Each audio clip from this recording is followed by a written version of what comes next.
Ora viva, muito boa noite, caro internauta que nos acompanha a partir da nossa página do YouTube. Este que já está no ar, a edição de sexta-feira do Debate Político cá, onde trazemos discussões de âmbito político e não só. Há outras questões que são importantes levantar nesta mesma mesa do debate. E para o dia de hoje não vai ser diferente, temos três temas a serem discutidos. Primeiro, vamos falar sobre o anúncio do governo sobre o concurso público internacional para a concessão do Porto de Nacala. Vamos entender qual é o pensamento dos analistas em relação a esta mesma concessão internacional, como é que pode vir a beneficiar o território nacional, não só então aquela região do país. Para conhecer os restantes temas, fique ligado até ao fim desta transmissão. Caro internauta, que comece o debate.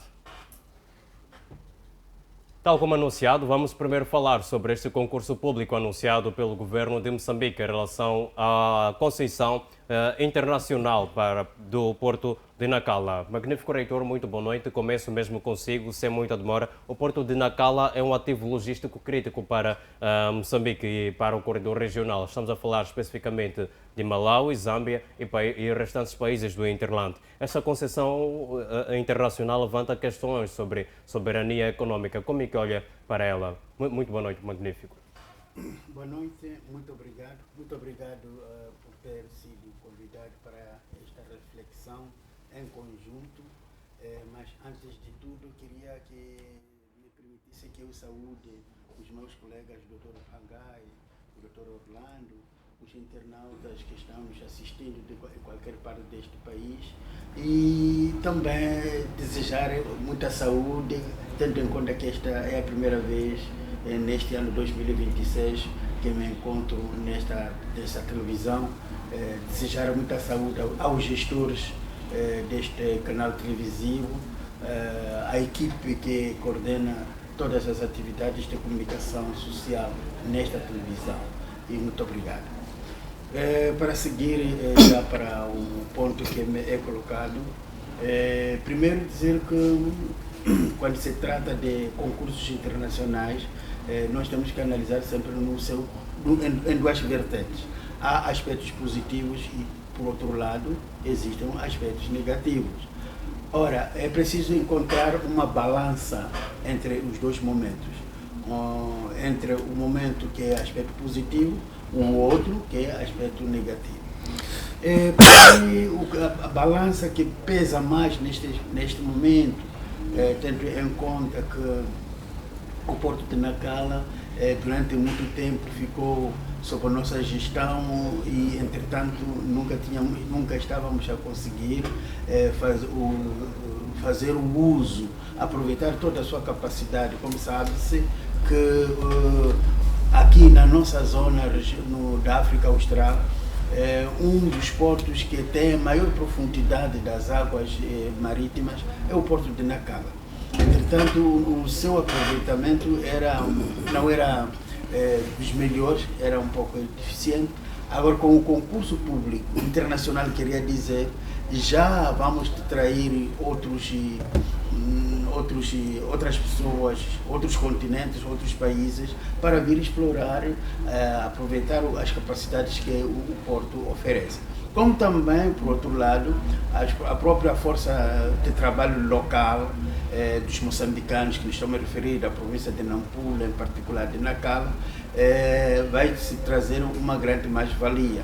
Aliás, sempre é assim, quando se trata de concursos internacionais, há um capítulo importantíssimo que, apesar de eu não ter visto este aspecto, mas nos outros, a experiência própria no campo internacional, é que sempre há um artigo, uma linha que fala sobre o aproveitamento dos recursos humanos naturais, locais. Entretanto, essa componente, eu penso que já com a nova visão do governo da República de Moçambique, neste caso do próprio presidente da República, ele sempre disse, e eu aqui vou sublinhar, esse aspecto ele não vai deixar de fora.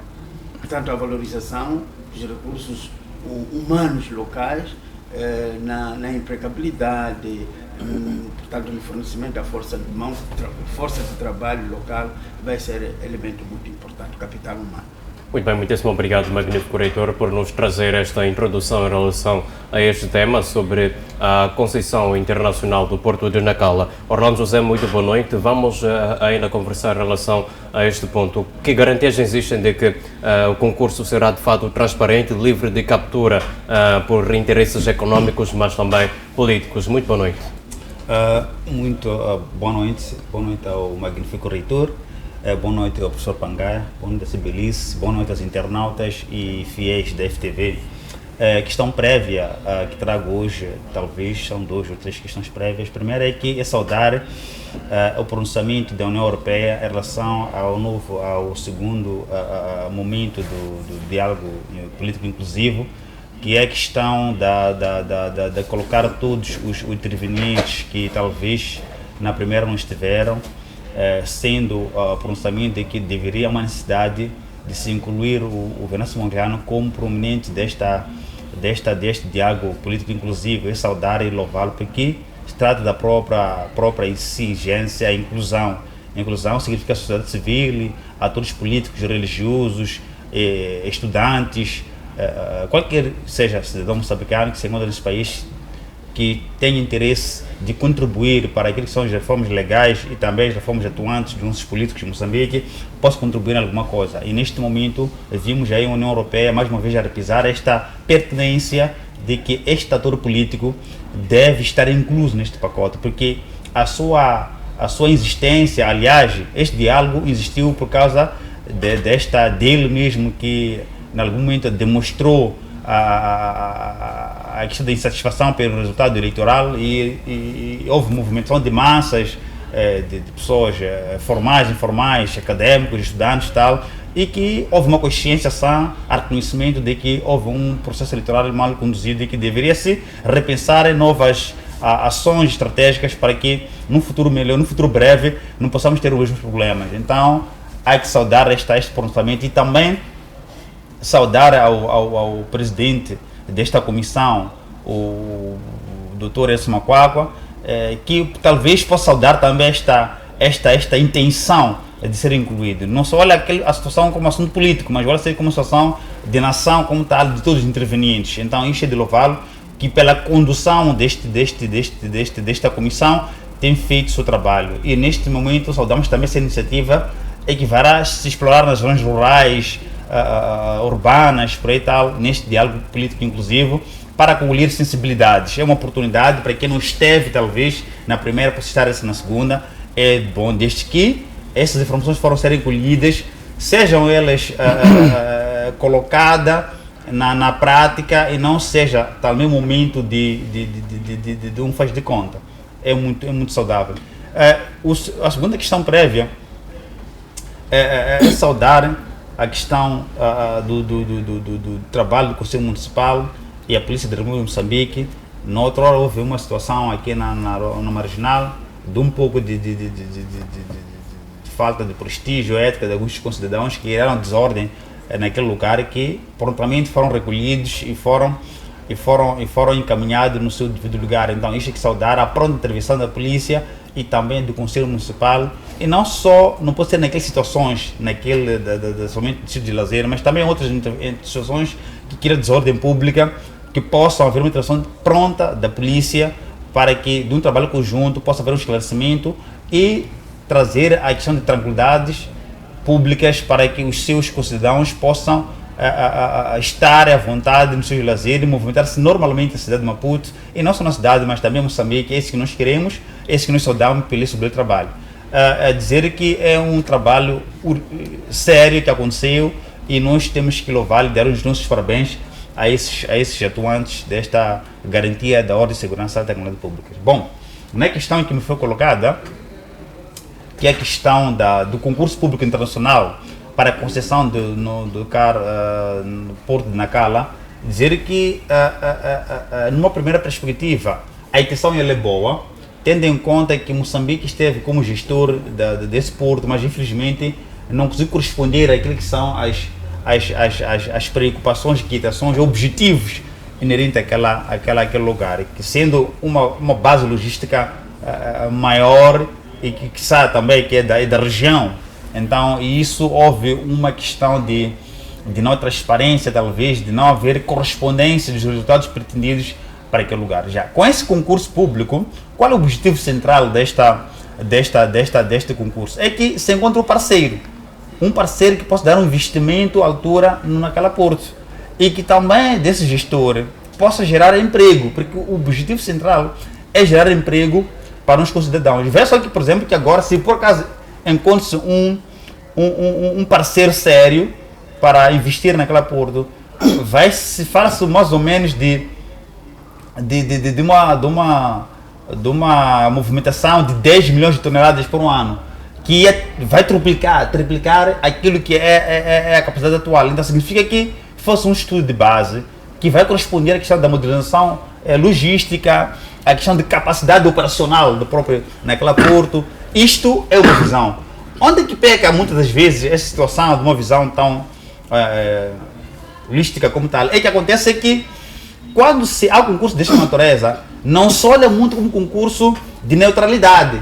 Olha-se concurso como questões políticas, em que em algum momento ela é condicionada a uma gestão política, política partidária, e não a questão de política como uma política administrativa como tal, para aplicar as concessões. Então isso em algum momento é que retarda muitas das vezes a questão da honestidade. Nós vimos aqui o professor Pangaia, o magnífico, a falar sobre impactos negativos nisso, porque o que peca é como é gerido e como é alocado a transparência daquele lugar. O que vai acontecer é que, após o concurso, existindo no futuro um parceiro sério, vão ver outros dilemas, que é a questão da transparência, neutralidade, aplicação dos fundos alocados para objetivos pelos quais neste momento foram traçados. Mas no processo em si haverá ali a questão de desvio, a questão de corrupção, a questão de desvio de aplicação, a não transparência no seu todo. Então isso coloca em causa o prestígio deste processo. Se não fosse isto, os objetivos pelos quais foram traçados são vitais, são viáveis. Então é necessário que a questão da honestidade nesse tipo de coisa olhasse para a nação. E não só, em muitos concursos locais que no momento que há um parceiro internacional a atuar, fala-se de recursos humanos locais, mas na verdade não é o que tem acontecido.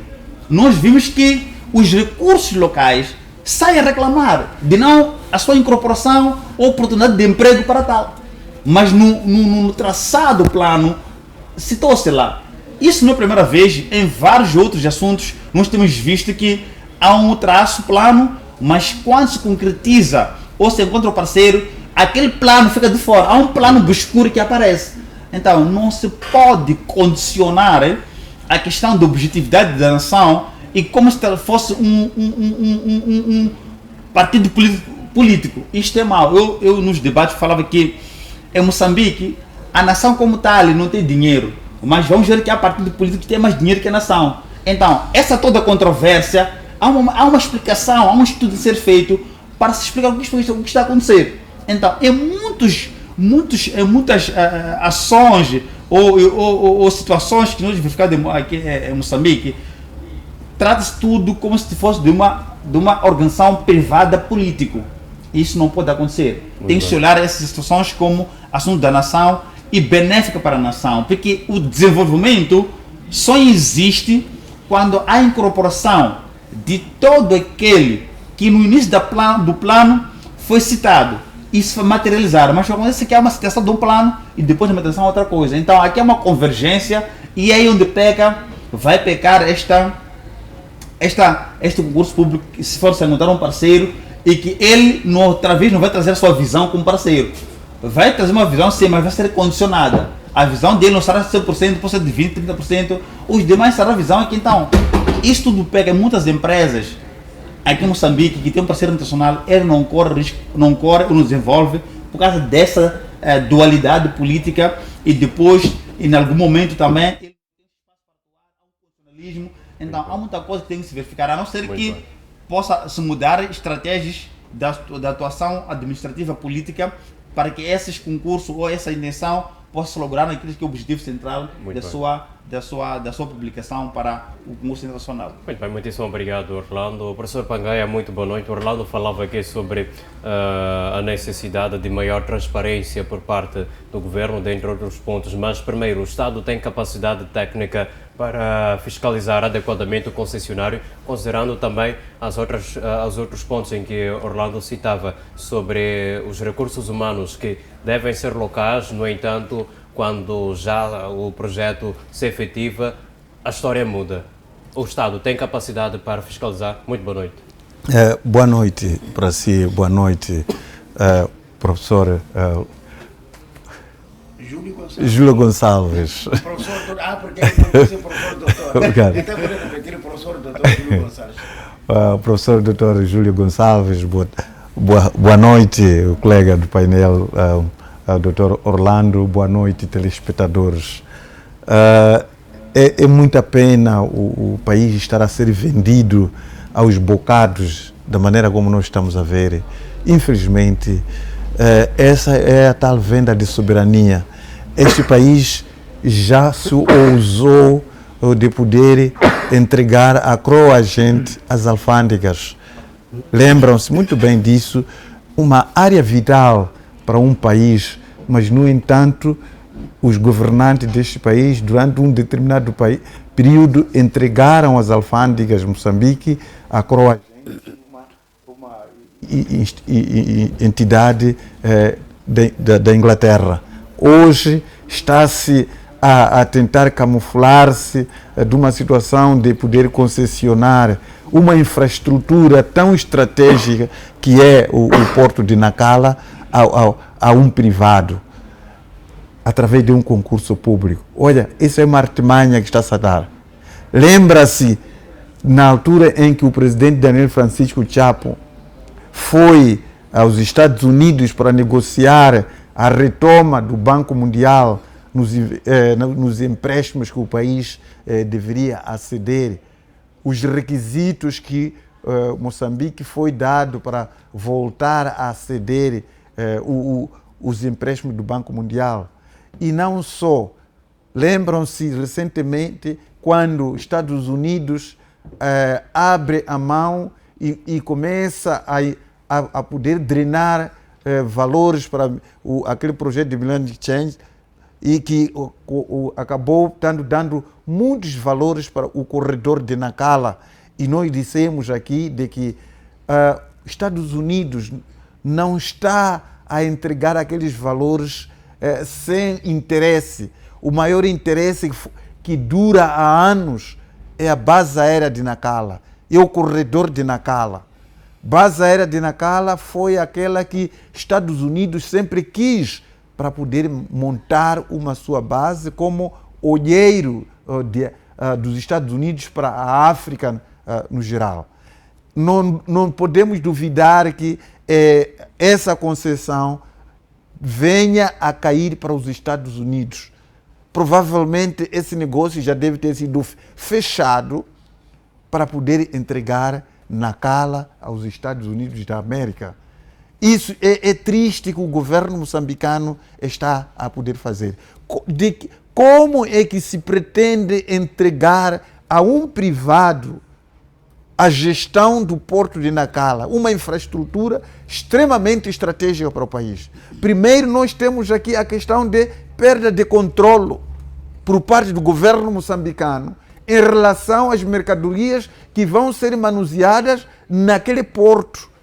Até que medida em que o governo moçambicano passará a controlar as entradas e saídas de mercadorias a partir do porto de Nacala, o mais profundo, aquele mais estratégico que o país tem, e é esse que se pretende poder concessionar.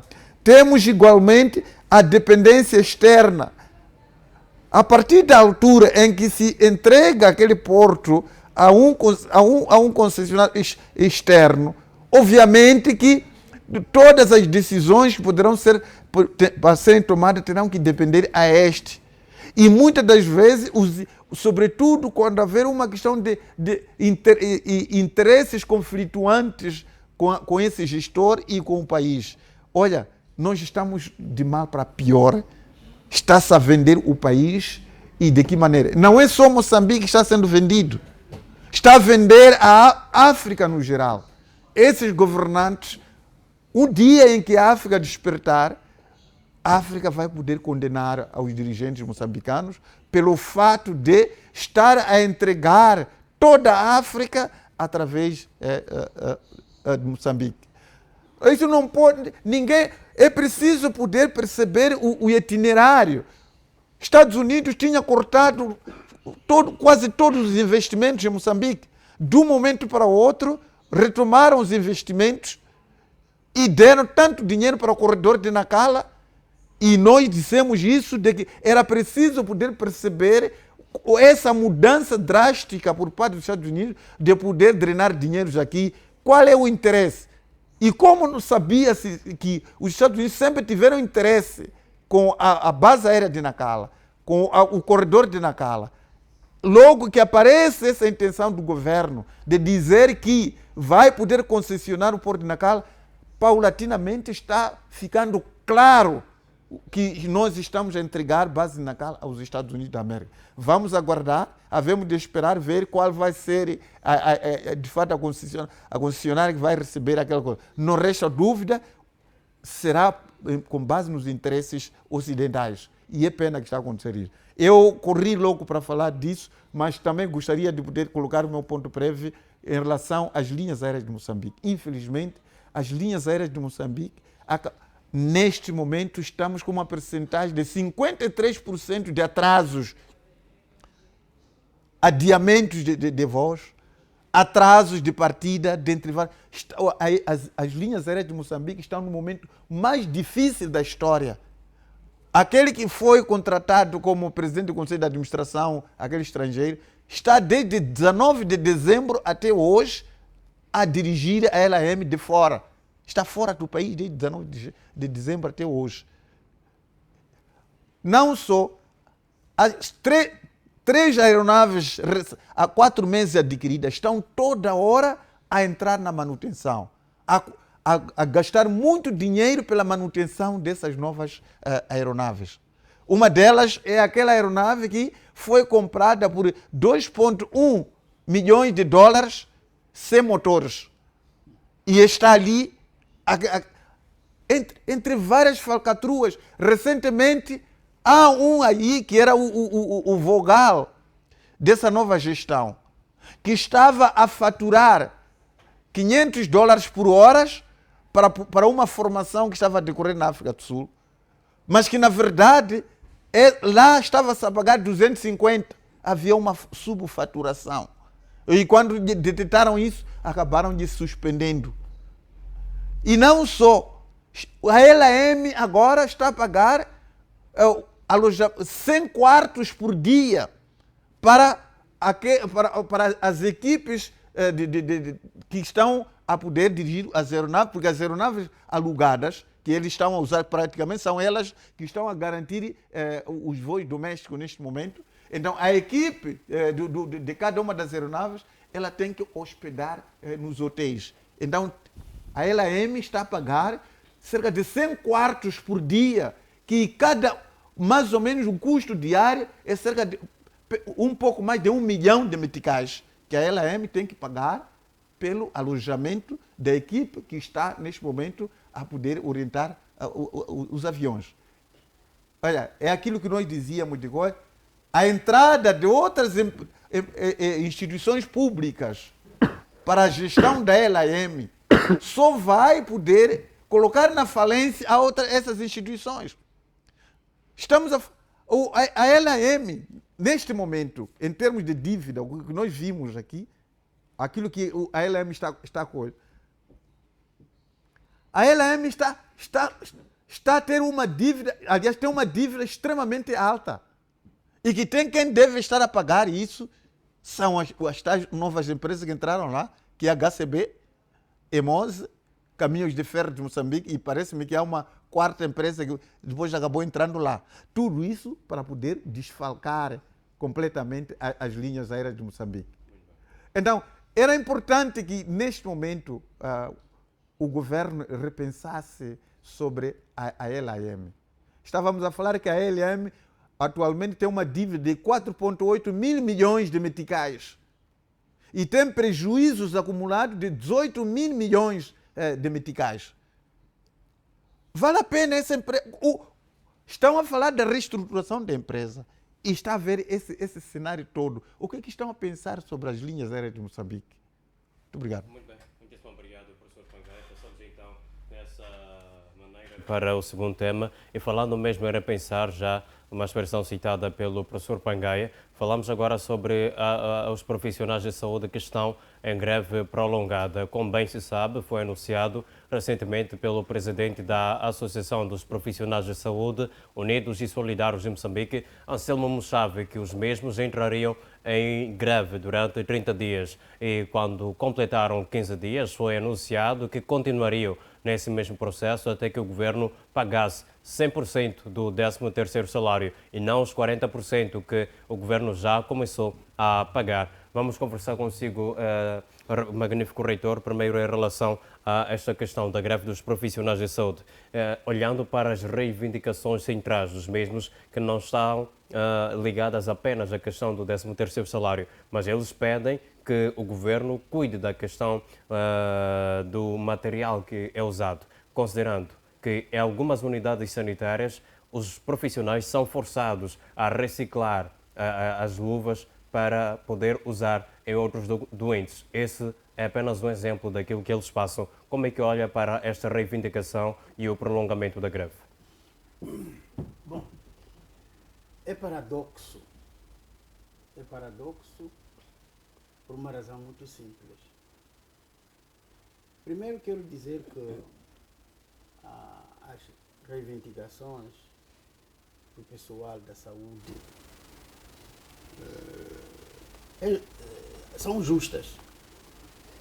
Exigem melhoria de condições, exigem salários, todas aquelas morotonias que eles querem. A reivindicação é justa. Mas há um pecado aqui, que eu noto que seja pecado. Ele ali no local de trabalho está a ver que há dificuldades financeiras para adquirir os meios de trabalho que eles precisam. Mas ele não olha essa componente importante e social. Ele olha aquilo que politicamente chama-se o eu, o individualismo. Então, aqui é um paradoxo. Eu penso que este país, que se chama Moçambique, é um país nosso. Nenhum estrangeiro vive aqui que não esteja a conviver com as dificuldades que o país tem. Nenhum cidadão moçambicano, aquele que é patriota, que esteja a viver aqui e não esteja a sentir as dificuldades que o país tem, que está a levar. Olhando mesmo a partir de fatores naturais. Estamos a ver os ciclones sucessivos. Antes disso, eu sempre vou dizer, as pessoas podem não gostar de ouvir. Aliás, eu não digo para que as pessoas gostem daquilo que eu digo. Ou tenha mais, como que chama, internautas que estejam a favor da mim. Eu não preciso. Mas eu olho aspectos reais. Este país, a partir de 2020, com o problema que foi o problema mundial, com a pandemia que assolou o país, as empresas, as instituições privadas, que são fontes necessárias para o orçamento do Estado, através dos seus impostos, deixara de contribuir significativamente com o que eles antes faziam, não por livre e espontânea vontade, porque muitas empresas entraram num colapso. Olhando esse fator, porque o Estado sobrevive através de cobranças dos impostos, e esses fornecedores desses impostos, esses pagadores desses impostos, estão numa situação crítica, em alguns casos. Até inclusive, eu posso aqui aventurar dizer, com pagamentos deficitários do INSS, etc. Então, o Estado está descapitalizado. Estamos a falar de quase 3 anos consecutivos. 2020, 2021, 2022. Então, com esse tipo de situações, de seguida, e esse período também foi um momento que muitas coisas foram colidindo. Estou-me a referir a questões de ciclones, inundações no centro e o norte do país. Antes de se reerguer como devia ser, e de acordo com a nossa Constituição, era preciso irmos aos processos eleitorais. Fomos aos processos eleitorais, fomos incendiar de novo outro fenômeno, que foram as manifestações que destruíram muitas coisas, aquelas que tinham sobrevivido. Antes disso, quer dizer, como pode ver, nós estamos a dizer, praticamente 4, 5 anos o país ficou parado no espaço, em termos de recolha de impostos das empresas e a falência de tantas outras empresas. Tudo isso, todos os concidadãos, todos os moçambicanos, viveram e vivem na carne e no sangue. Então, numa reflexão correta, não seriam as pessoas que estão numa área muito sensível, que é a saúde, que é a educação, a levantar situações dessa natureza.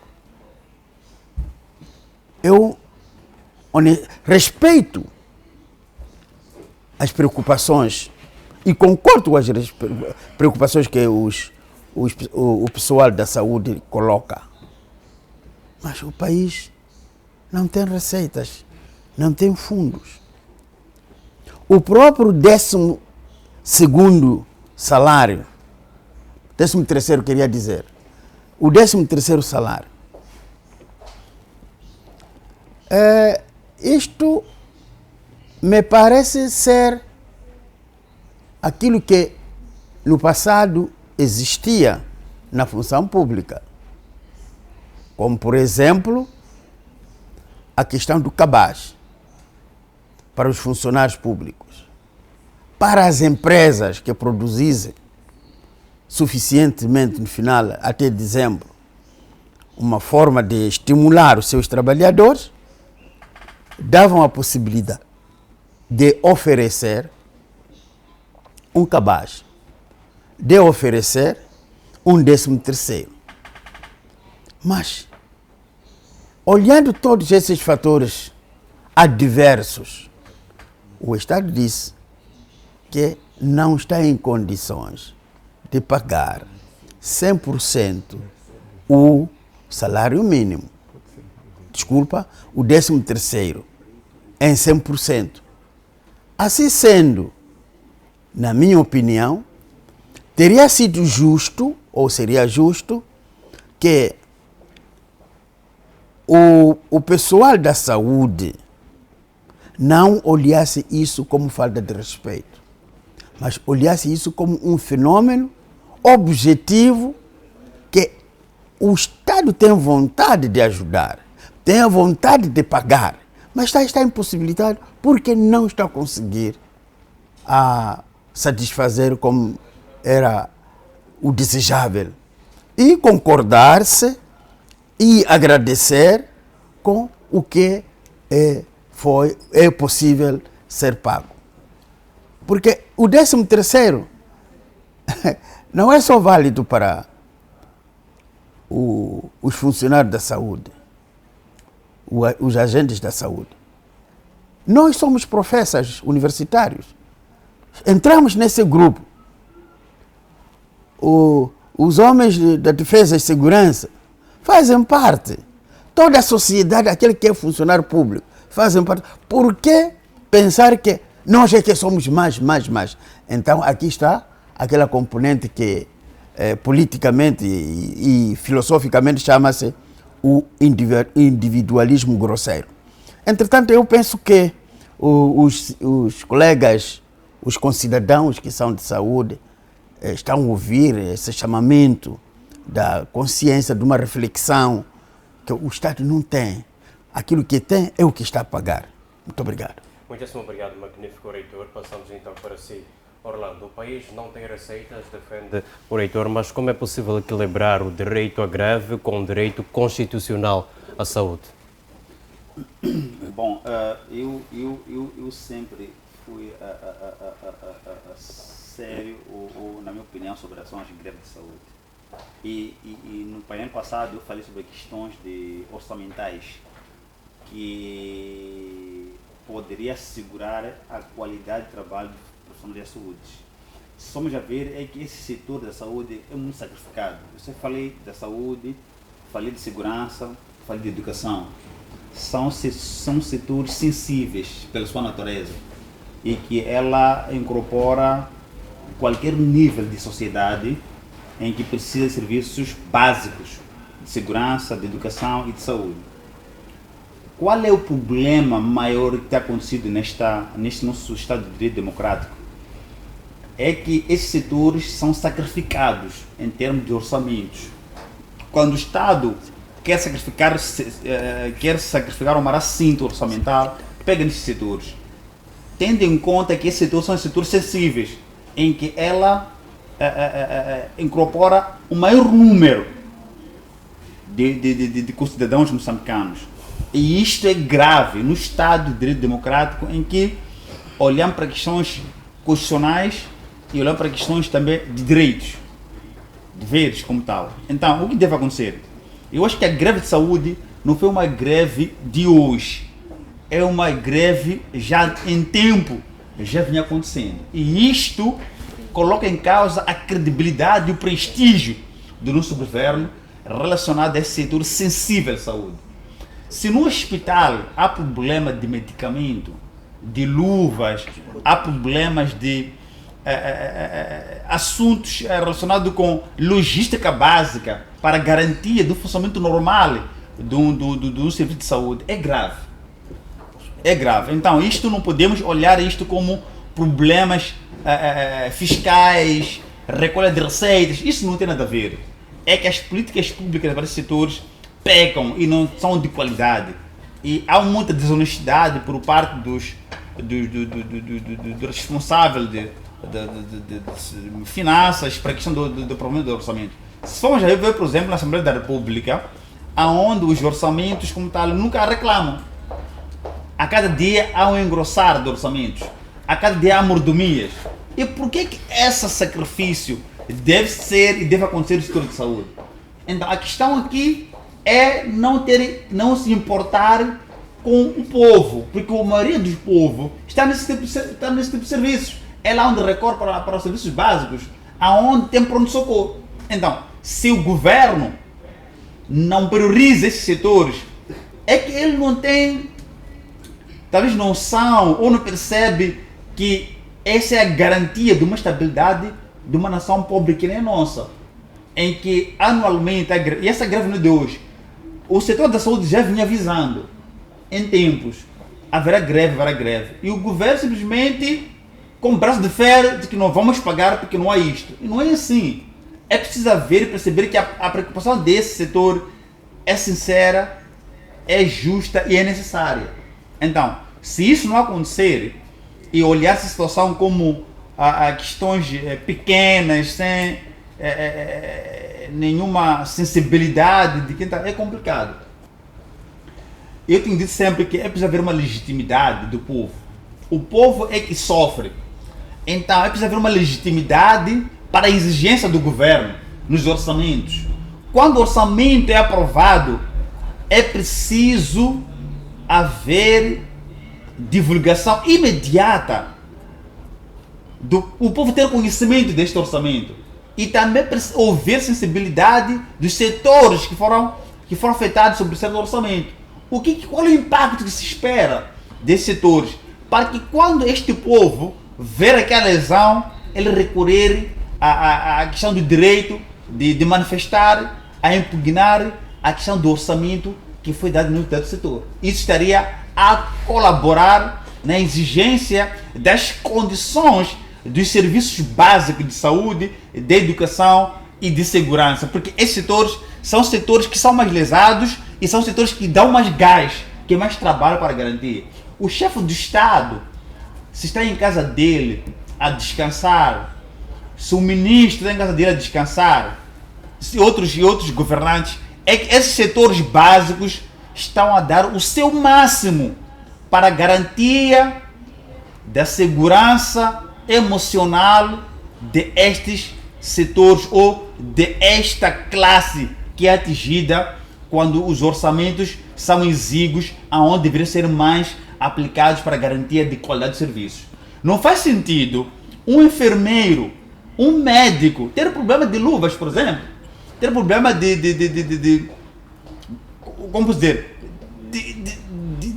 de uma logística básica para a garantia dele mesmo, como profissional, ter segurança, dele mesmo sentir-se protegido. Mas não, a dada altura, ele sente-se abandonado. E essas greves faz sentido sim, e são justas sim. É preciso sair dos murmúrios, porque quando os setores dessa natureza são afetados, e coisa mais clara, eu disse sempre que quando você vai para a Assembleia da República, vai ler-se a questão do relatório descritivo sobre questões do balanço anual do chefe do Estado. Não a prestação de contas. A prestação de contas que tem referenciado aqui não é relatório descritivo como tal, não é isso. É dizer cada centavo onde foi aplicado e como foi aplicado e o que faltou para que o orçamento aplicado a cada setor não aconteceu o esperado. Isso é prestação de contas. E depois é preciso também esclarecer com A mais B, setor, por exemplo, da segurança. Por que a polícia não tem combustível para talvez corresponder a 24 horas de patrulhamento, enquanto que o orçamento foi aprovado para esse setor? Por que há problemas, por exemplo, uniforme? Há problemas, por exemplo, de condições de pagamento, de remunerações nas progressões. É preciso haver uma explicação. Isto é preciso trazer números, dados concretos. Isto são uma pressão de contas. O relatório descritivo vai narrar os factos, não é isso que o povo espera. Então, no setor da educação, idem. Por que o professor não foi pago horas extras? O que faltou no orçamento foi aprovado para pagar dívida? E se não se pagou dívida, aonde que houve o problema? Esse esclarecimento deveria ser desta forma, pressão de contas. O chefe do Estado, quando está para viajar, por exemplo, é preciso vir ao público, vir anunciar e dizer quantos dinheiros vai gastar na sua viagem e quantas pessoas vão na viagem. O que a Assembleia da República pronunciou acerca daquele número de viajantes que vão acompanhar o chefe de Estado. E quanto dinheiro vai ser gastado? E de onde que veio o dinheiro? Haverá uma dívida? Como que vai ser? Esta toda a informação deve ser prestada contas. Porque quem trabalha para o povo deve também prestar contas ao seu povo. Porque quem é o contribuinte é o povo.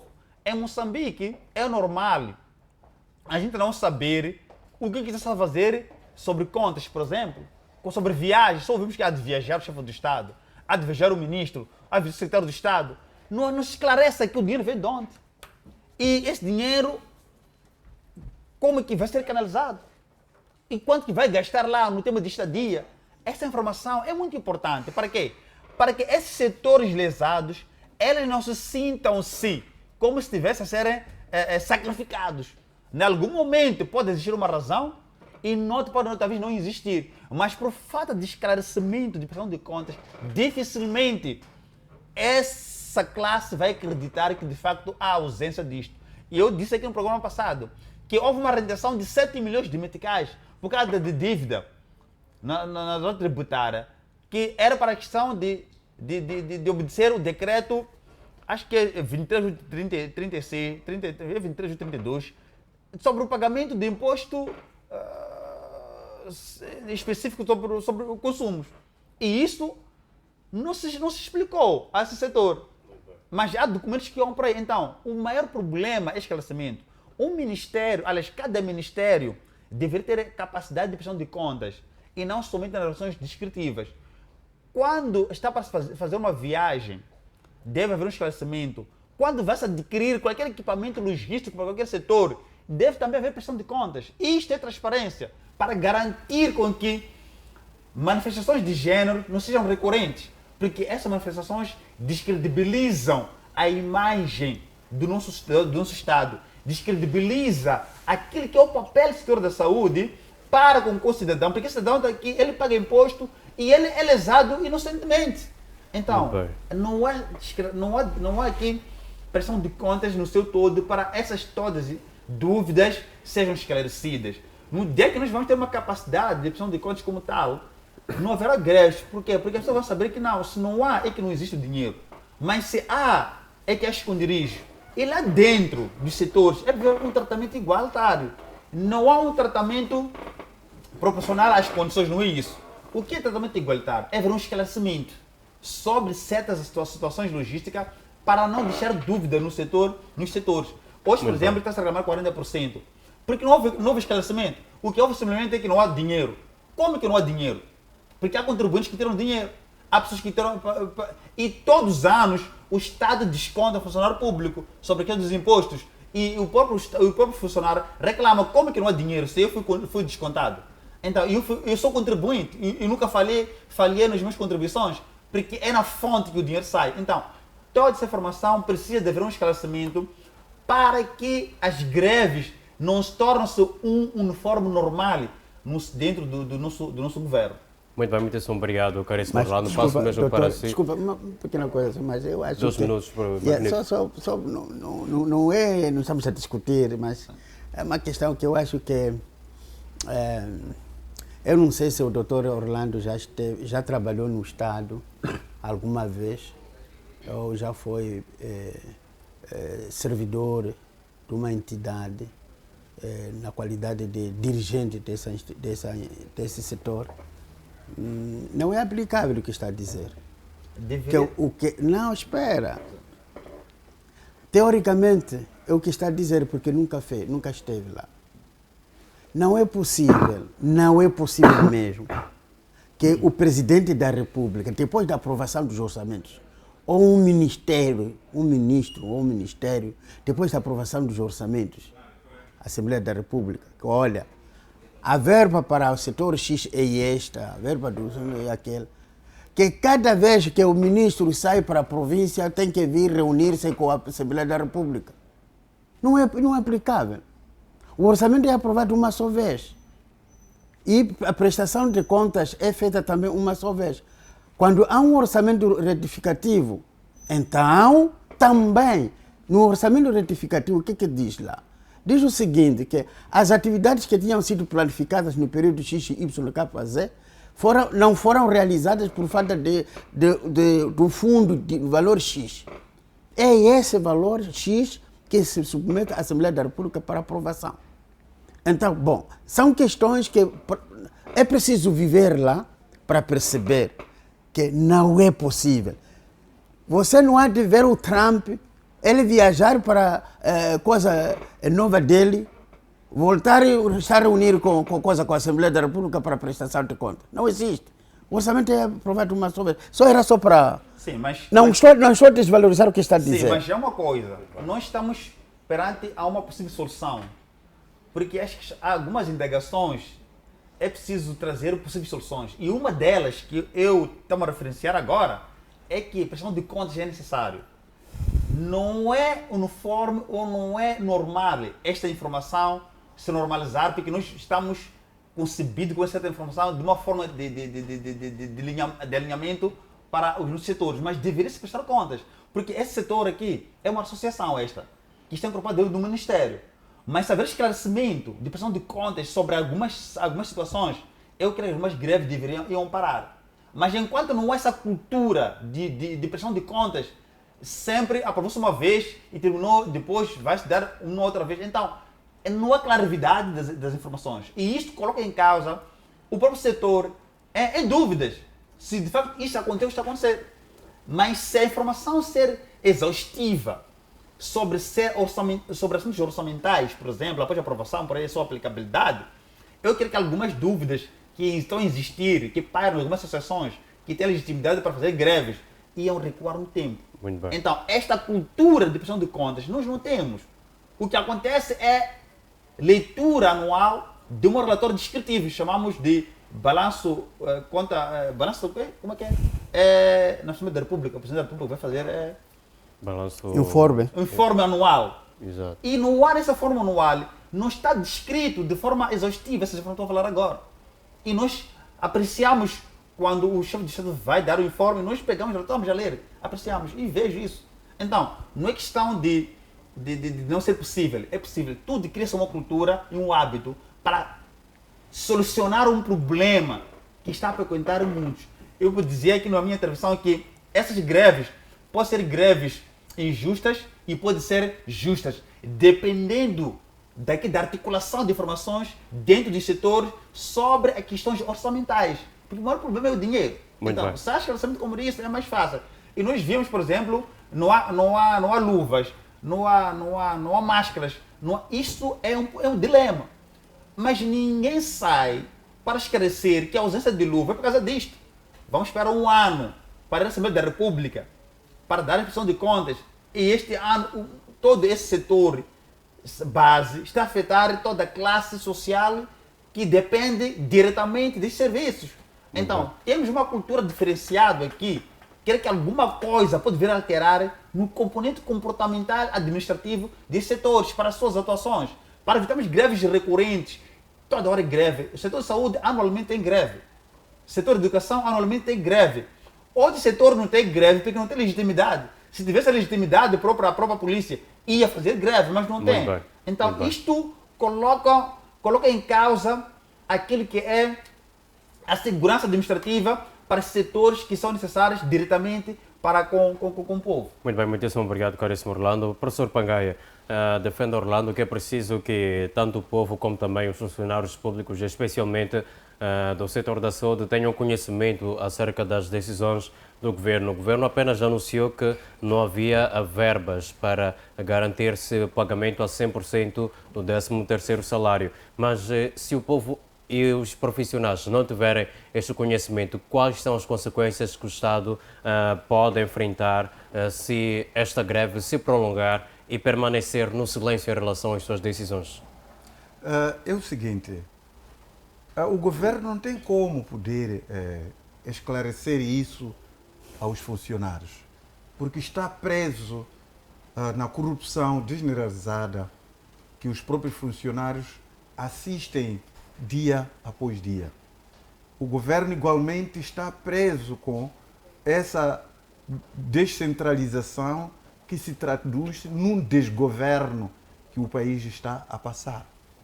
Nós, nos debates anteriores, fizemos uma síntese dos desvios de fundos públicos havidos em 2025. Fizemos aqui também o realce com relação ao esbanjamento de recursos em cada ministério, pelos banquetes, pela contratação das empresas de segurança, pela contratação das empresas de informática, contratação das empresas que fornecem alimentos nos ministérios. Então, tudo isso faz com que o governo não tenha argumento suficiente para poder se justificar da ausência de valores para poder pagar o 13º vencimento. Outra coisa é o tal desgoverno traduzido na descentralização. Veja o que está a acontecer na concentração de improdutivos no país. Vamos começar pelas assembleias provinciais. O país tem 10 assembleias provinciais com um total de mais de 800 improdutivos e 10 capatazes. 10 capatazes, estamos a referir aos 10 presidentes. Temos 65 improdutivos nas assembleias municipais, com um total de 1.747 membros e 11 capatazes. Estamos a falar de 11 capatazes, são os 11 presidentes de cada uma das assembleias provinciais. Temos 11 secretários do Estado, 10 governadores, 154 administradores distritais, 250 deputados, todos esses improdutivos a receberem pelo erário público. Não faz sentido. Como é que esse governo vai conseguir alimentar toda essa gente? Recapitulando, 10 assembleias provinciais com um total de 800 membros, 10 presidentes, 65 assembleias municipais com um total de 1.747 membros e 11 presidentes, 11 secretários do Estado, 10 governadores, 154 administradores distritais, 250 deputados da Assembleia da República, dentre várias outras instituições criadas pura simplesmente para poder roubar o erário público. De que forma é que o governo pode vir à luz do dia para poder se justificar a falta de 13º vencimento? Não faz sentido. O país deve, de certa maneira, poder repensar sobre essa estrutura. Essa estrutura é extremamente pesada para o país que não tem indústria, o país que neste momento praticamente é consumidor, não produz, vive daquilo que vem de fora. Não faz sentido. O próprio alimento que o país poderia ter produzido também não consegue fazer, mas tem essa prerrogativa de alimentar esses todos improdutivos ao nível nacional. Então, temos aqui um desgoverno, temos aqui uma situação em que dia após dia está-se a criar instituições para poder albergar os tais cartéis que o ministro de Transporte e Logística, nos primeiros dias da governação dele, se pronunciou. Falou de cerca de 90 e tal % em que o governo foi tomado pelos cartéis. E esses cartéis são sabidos e conhecidos, tendo em conta que é um membro do governo que veio anunciar isso, e até hoje não se faz absolutamente nada para poder se desmantelar tais cartéis, para além desses órgãos que dia após dia estão a ser criados. Este país não tem como poder desenvolver enquanto as pessoas estão pura simplesmente ligadas à gestão do país, mas aquelas pessoas que produzem efetivamente valores acrescentados que trazem o bem da sociedade, muito poucas em relação a esses indivíduos que estão lá. Vemos hoje o que justifica a Assembleia da República, com deputados improdutivos, deputados que quando intervêm é só pura simplesmente para poder exalar mau cheiro para a sociedade. Não há. Estamos a falar de um deputado com cerca de 325 mil meticais mensais que eles estão a receber lá na Assembleia da República. 325 mil meticais. Contra os 4 ou 8 mil meticais que um cidadão comum está a receber. Estamos a falar de cerca de 2, 3, 4 milhões que os presidentes do Conselho de Administração das instituições públicas estão a receber. Como é que vai justificar que o país que não tem nada consegue pagar um cidadão só 3, 4 milhões? Os presidentes do Conselho de Administração das instituições públicas. Como é que o governo justifica isso?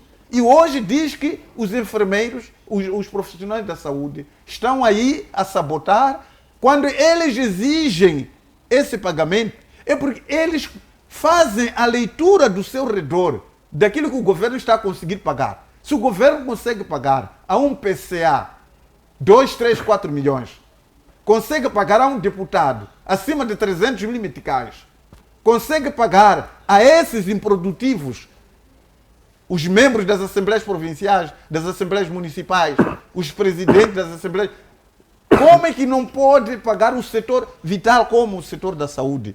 Esses senhores têm toda a razão ao poder proceder. E veja só, eles não só estão a exigir a questão do 13º, estão a exigir também melhoria das condições de vida, estão a exigir o fornecimento de alimento na hora de trabalho. Como é que você espera de um enfermeiro que está ali a fazer 24 horas, por exemplo, e que não tem comida?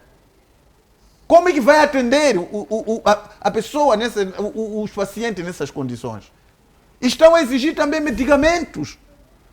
Há dias nós estávamos a falar aqui, há barulho na central de medicamentos aqui em Maputo, em que estão lá milhares de toneladas de medicamentos fora do prazo, comprados com erário público, estão lá nos armazéns, lá na central de medicamentos, mas fora do prazo. Existe essa suposta má gestão por parte da central de medicamentos.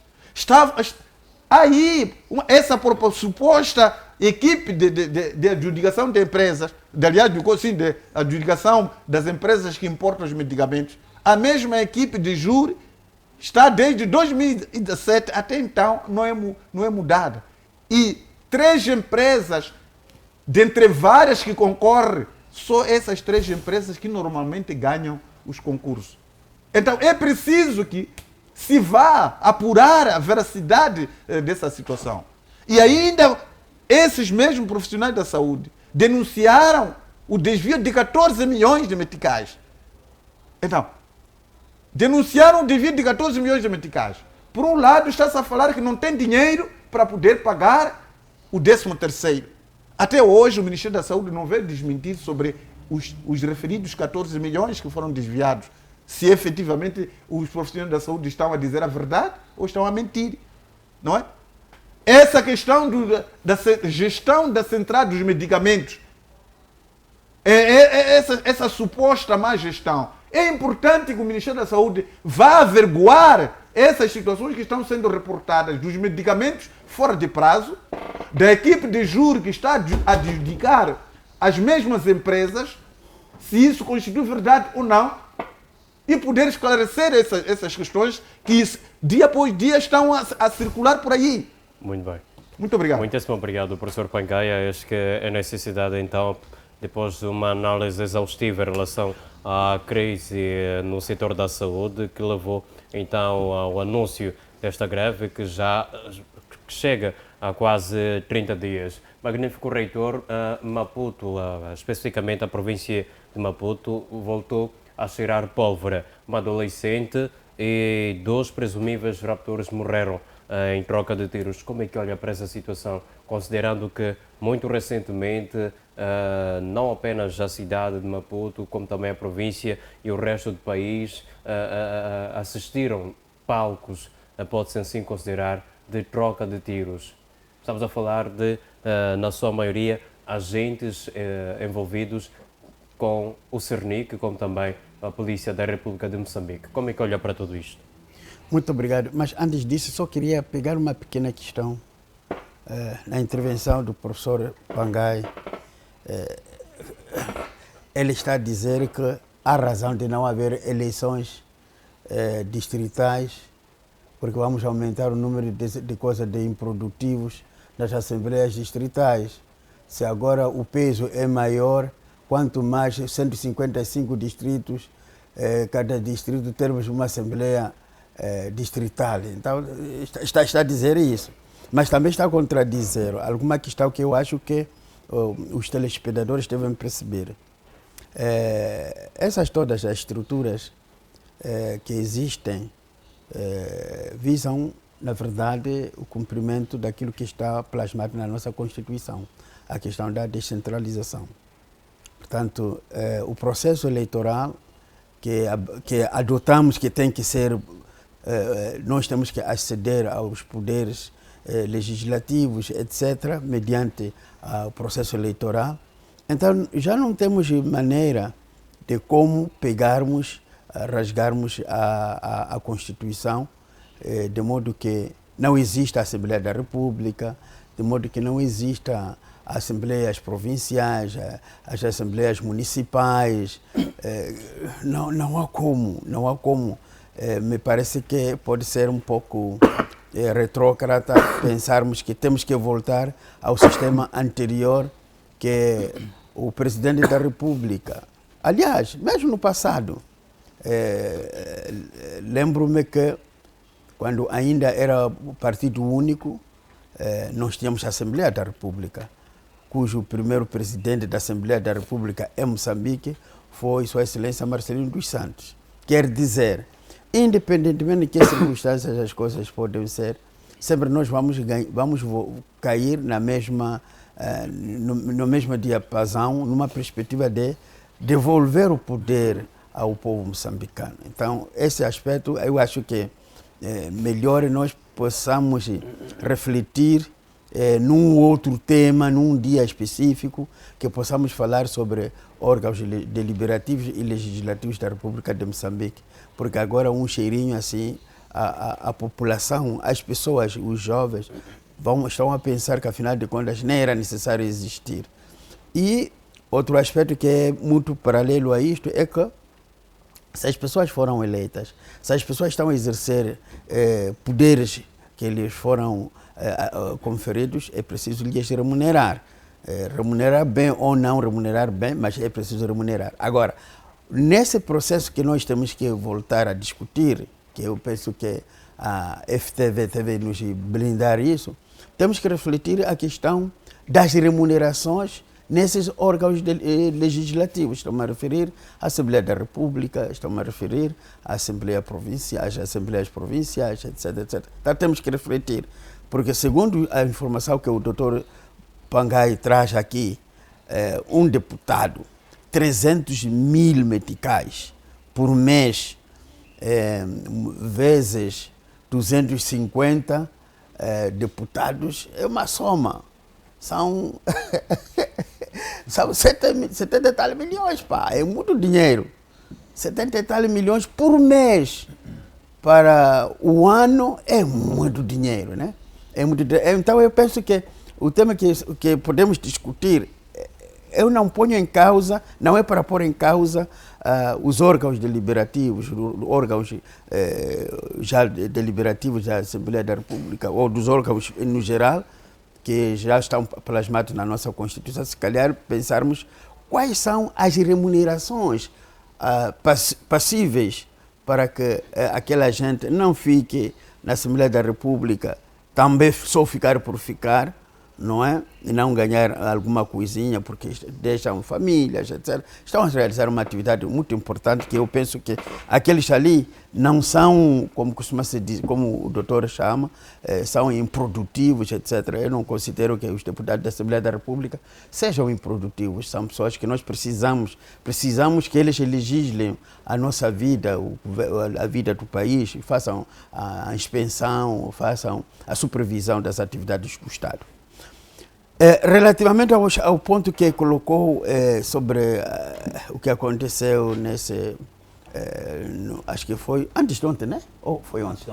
Antes de ontem, na província de Maputo. Exato. Primeiro, eu ainda não tive um relatório exaustivo que faz uma análise profunda, apenas vi de raspão o porta-voz do CERNIC, onde ele indica que houve perseguição dos bandidos, etc. E houve troca de tiros. Nessa troca de tiros, infelizmente, perdemos uma criança, acho que é uma criança. Primeiro, eu devo já me solidarizar com essa família desse ente querido, é uma criança, é uma jovem, que não sei quantos anos, já não me lembro agora a idade que foi dita, mas é uma pessoa, é um moçambicano, é uma moçambicana que tinha muita coisa para dar no processo do desenvolvimento deste país e quando menos a gente não esperava, aconteceu o improgrório. Então, os meus péssimos sentimentos à família enlutada. Agora, há também por aí que se diz que aquilo é um grupo de bandidos, tanto deste lado como do outro lado. A troca, como que se chama aquilo que aconteceu há bem pouco tempo. Mas eu acredito que não. Acho que não. Acho que não, por quê? Porque a identificação daqueles, de acordo às fontes oficiais que a gente tem que trabalhar, eu não gosto de trabalhar com fontes de especulações. Eu gosto de trabalhar com fontes precisas que depois eu posso citar e dizer o fulano que disse. Tanto trata-se de um grupo de malfeitores e foram interpelados pela nossa polícia, pela Polícia da República de Moçambique, em particular os serviços de segurança e defesa e segurança do Estado. Entretanto, e nesse processo de coisa, foram portanto, postos fora da vida 2 daqueles. Eu acho que uma parte que é importante é a verticalidade que o porta-voz do Cernic apresenta essa informação, sem rodeios, e isso é muito bom. A gente tem que saudar também. Uma questão que eu costumo ver e ouvir comentários não abonatórios é que quando o Cernic diz, quer dizer, aconteceu uma coisa agora e comunica, diz, isso não é verdade, é mentira. Quando acontece uma situação agora e não diz nada, diz não diz nada. Então, quer dizer, é uma questão que eu acho que nós temos que termos um meio termo de pensar. De alguma maneira, nós temos que também elogiar quando é necessário elogiar. Estão, no meu ponto de vista, parece que está sendo melhorado um procedimento de trabalho, os métodos de trabalho estão sendo melhorados e é isso que nós temos que encorajar para que continue assim e nos traga informações reais. Aqueles que escapuliram, aqueles que conseguiram fugir, seria muito bom que nos trouxesse à superfície, conhecermos quem são. E mais, uma questão que eu queria também recomendar, eu acho que todo cidadão moçambicano tem direito à vida. Esses malfeitores que não fossem mortos, esses malfeitores fossem, portanto, neutralizados através de disparar, quer dizer, baleando uma perna, uma coisa assim, para não pôr o fim da vida dessas pessoas, que é para nos dar, porque é uma biblioteca que nós precisamos dessas pessoas para nos fornecer informações, de modo, a partir dessas informações, possamos trabalhar e encontrarmos os reais motivos, os reais mandantes, etc, etc, etc. Agora, quando matamos, então estamos a pagar a biblioteca. Então, eu queria recomendar que, embora estejam a fazer um bom trabalho, mas tentem sempre evitar tirar vida às pessoas. Muito bem, muitíssimo obrigado, magnífico reitor.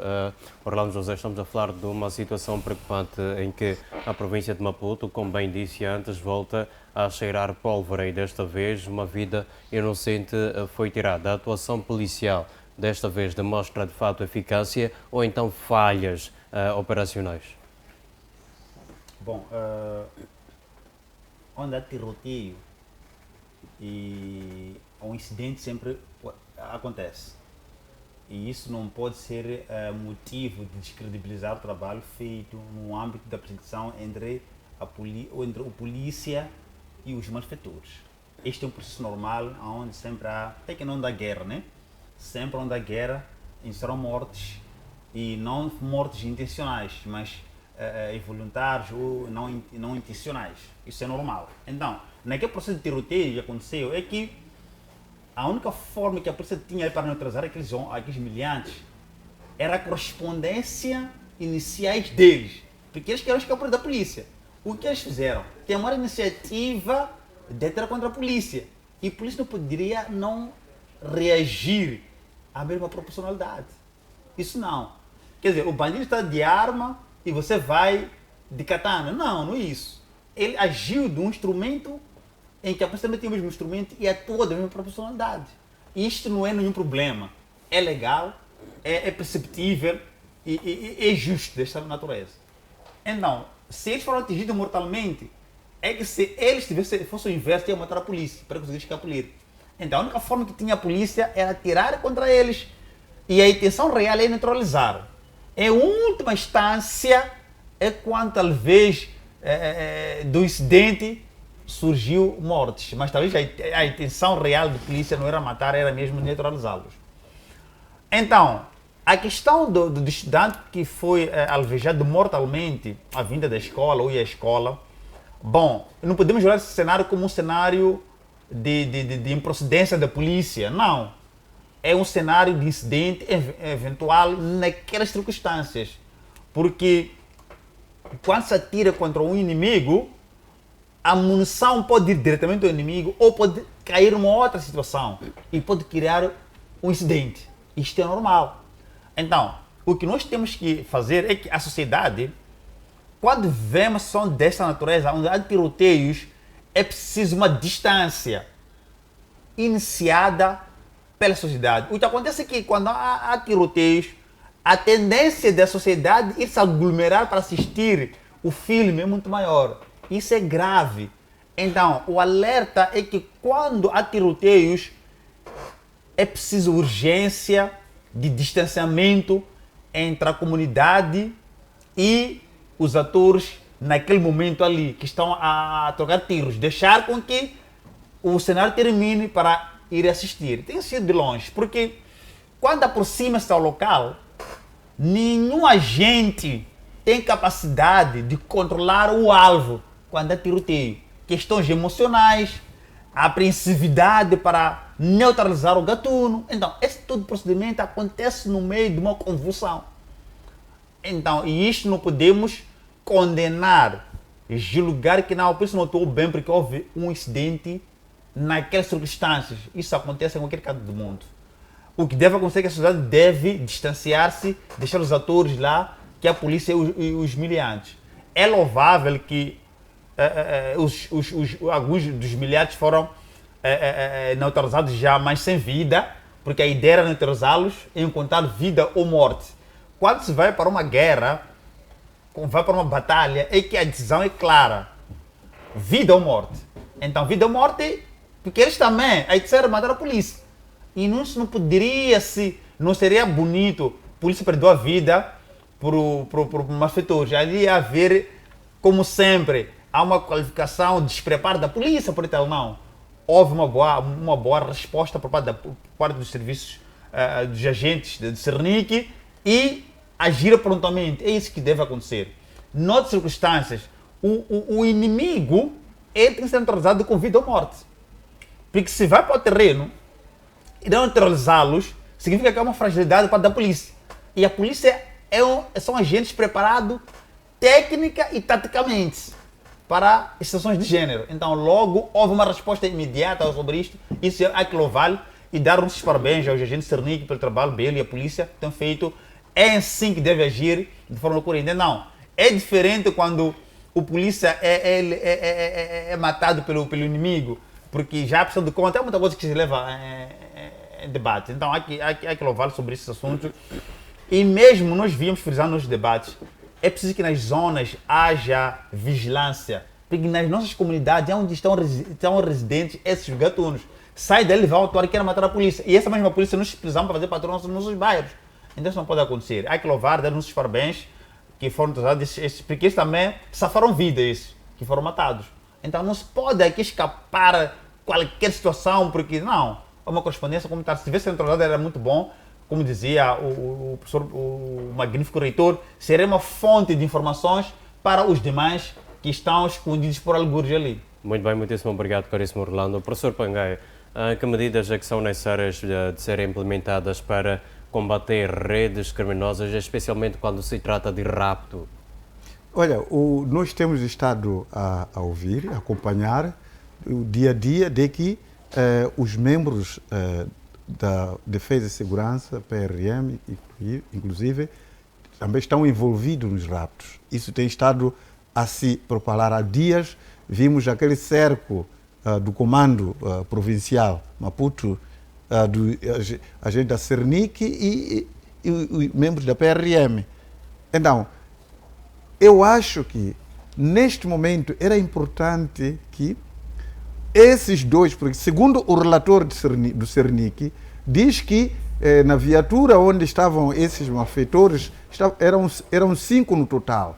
2 deles foram mortos, 3, portanto, escapuliram, e depois houve uma adolescente que foi atingida por uma bala, dizem que bala perdida, e mais um senhor também que estavam dentro de uma viatura, de um transportador semicoletivo. Estavam a passar, apanharam esses tiros ali assim. Então, eu estou preocupado com o cenário de termos que efetivamente ver quem são aqueles. É preciso que esses que foram mortos se conheça a identidade deles. O Cernic tem que esclarecer quem são aqueles que foram baleados, para poder se tirar a dúvida com relação a essa, de que muitas das vezes essa situação de raptos também os agentes de defesa e segurança estão envolvidos. Se calhar, se nós pudermos saber agora qual é a identidade desses 2 que foram atingidos mortalmente, poderemos de alguma forma perceber se são criminosos que estão fora das forças de defesa e segurança ou são membros de defesa e segurança. Esses corpos devem ser entregues aos respectivos familiares. Nós acreditamos que esses, apesar de serem criminosos, têm família e devem ser sabidos e conhecidos. Se é que não conhece a identidade, que se tire as fotografias, coloque-se na televisão para que os familiares reconheçam os corpos para poderem ter. Precisamos de conhecer a identidade dos 2 supostos criminosos que foram baleados, que é para podermos tirar a prova dos 9. Há envolvimento aqui dos agentes ou são efetivamente criminosos que estão fora da rede dos membros de defesa e segurança? Outra coisa é a seguinte: disseram de que na viatura foram encontrar armas AKM desses que foram assassinados. Foram apanhar carregadores lá. As armas que nós sabemos aqui no país são propriedade exclusiva do Estado. E é o Estado que ele importa e mete armas no país. Controla a circulação de armas no país. Como é que essas armas foram calhar nas mãos dessas pessoas? Quem que permitiu para que isso acontecesse? Mais uma vez, essa é a responsabilidade do Estado, do governo em particular, porque formalmente no país nenhum civil tem armas. E se esses senhores são civis, tornaram-se criminosos, quem lhes deu as armas? E como é que eles conseguem circular no país com essas armas, enquanto temos aqui indivíduos que estão a receber mordomias para poder fazer a defesa e segurança deste país? Já dissemos, enquanto não se puder apresentar civis que estão a circular com essas armas, que não esteja em nenhum momento ligado com o membro da defesa e segurança, então essa responsabilidade é do governo, é do Estado.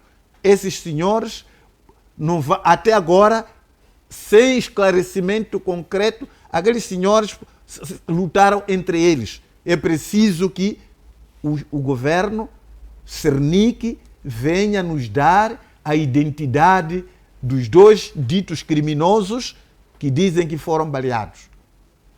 É preciso que o governo assuma a responsabilidade das armas que estão a circular no país que é o próprio governo que é responsável por entregar essas armas a esses criminosos. Não pode fazer... Será que esses criminosos assaltaram os paióis? Esses criminosos foram comprar armas fora. E como é que conseguiram entrar no país com essas armas? Quem que está a fornecer essas munições a eles?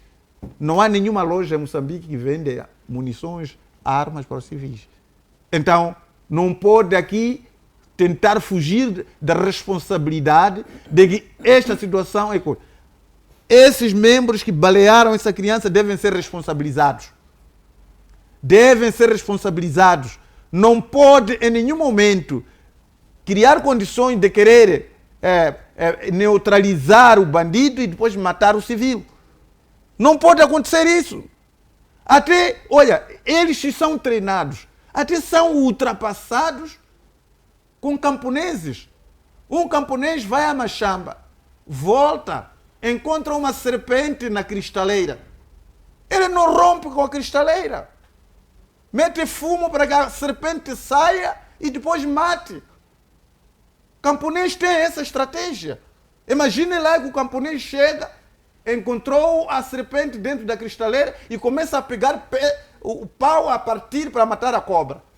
Mata a cobra, perdeu toda a loja. Mas o camponês até tem essa inteligência. Chegou, viu uma serpente dentro da cristaleira, ele cria a situação de pôr fumo, a serpente sai da cristaleira e a partir dali começa a querer poder matar. Mas esses aqui, que são treinados, não fazem isso, disparam de qualquer maneira, matam, começam até a atingir pessoas que estão nos transportes semicoletivos. Que defesa e segurança é essa aí? Muito bem. Esses devem ser responsabilizados. Os pais dessa criança devem exigir responsabilidades ao governo. Não pode acontecer que se deixe essa questão assim à toa. Não se pode deixar à toa. Mesmo esse outro que está neste momento a receber tratamentos de incentivos, toda a responsabilidade deve ser do Estado, do governo, porque não faz sentido que, é verdade, estavam a seguir criminosos, sei lá o quê, mas não devia perigar vidas humanas. Muito bem.